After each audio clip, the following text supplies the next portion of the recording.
Dragi naši, evo nas u akciji u susret zimi. Ovaj put evo nas u Livnu kod porodice Omeragić gdje su muž i žena gluhonijemi, inače vrijedni ljudi, ali zahvaljujući našim studentima iz Beča mi smo im danas došli ovdje da doniramo 3 metra drva.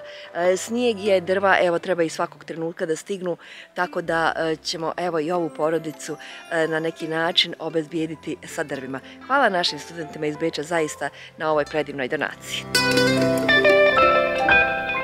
Cijenjeni prijatelji, evo nas kod porodice Omeragić Safija i Edin sa porodicom ovdje u Livnu. Danas naši studenti iz Beča obradovali ovu porodicu donacijom drva.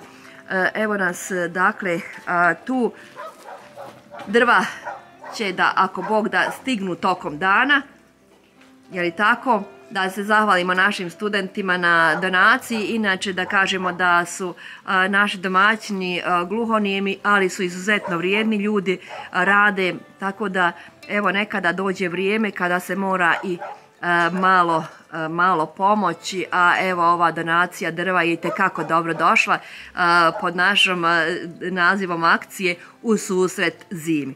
Neka vam je sa srećom, ako Bog da se ugrijete i onda na proljeće opet valja raditi.